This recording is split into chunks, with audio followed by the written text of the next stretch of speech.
number. Wall Street Journal reporting it's about 2,000 U.S. Service members who are now told to be ready to deploy to Israel. Well, I think it shows you just how precarious the situation is. And though these troops are largely going to be providing supporting functions, combat enabling functions, not direct combat forces themselves, it's still dangerous anytime you send American troops into what is now increasingly a war zone, at least in parts of Israel. But that's the job. That's what you sign up for in the days of the all-volunteer force. But it further should highlight the fact that we in Congress and the executive branch as well have a duty to provide the resources our troops need to be able to do a very difficult and dangerous mission and come home safe. And there we still have a long way to go because, as you know, we have not funded the military yet. We've not made a generational investment in key weapon systems that not only our military needs, but our allies like Israel, our closest ally in the Middle East, needs right now. We're falling down on the job. So my hope is we can get a speaker chosen tomorrow and start doing things like passing a defense bill that has robust oversight, but robust funding so that our troops, when they're sent into harm's way, have the training and resources they need to come home safely. You know, I want to pull up this Wall Street Journal headline, how the Hamas-Israel war is tilting the global power balance in favor of Russia and China. It says China, Russia, and Iran have long sought to undermine the U.S.-backed international system and are now taking advantage of America's distraction.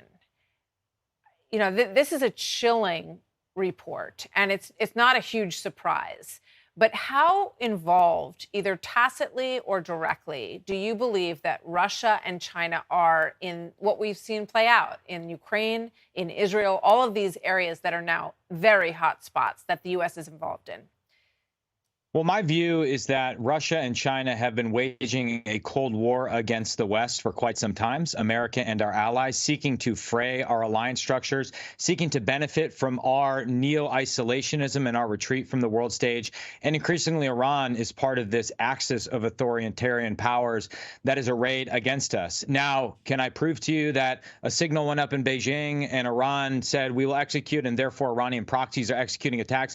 No. And these are countries that have divergent interests, but increasingly their shared overwhelming interest in undermining America, destroying American global leadership, and severing our traditional alliance structures is causing them to collaborate. And here again, I would say, though I agree with the logic laid out in that piece, it depends entirely on our response. This is a moment for America. This should be a wake-up call moment. It is time for us to rearm, get serious, and start leading the free world once again. But if we don't, if we stay divided at home, if we stay distracted, and if we disengage from the world, then we will create an opportunity for China, Russia, and terrorist-sponsoring states like Iran to fill. And that will be a very dark and dangerous world. It's a world we don't want to live in. One more question for you. I don't know if you saw President Biden's interview on 60 Minutes last night.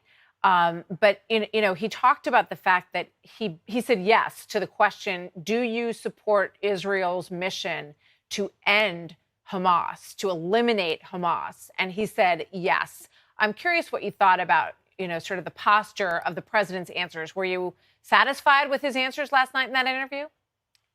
I was very glad to hear that. But of course, now is the time to back up words with actions. And the biggest action this administration needs to do that I fear they're reluctant to do is to abandon their Iran policy, their attempt to increase Iranian influence in the region by pursuing the revival of the Obama nuclear deal with Iran at all costs. Until we fix that basic problem, we're going to be struggling with regional chaos because it gets all of our traditional alliances wrong. And so I urge the president to shift course when it comes to Iran, reimpose a policy of maximum pressure, because, of course, Hamas has benefited from Iranian training and largesse and funding for quite some time now. Indeed. All right. Mike Gallagher, Congressman, thank you.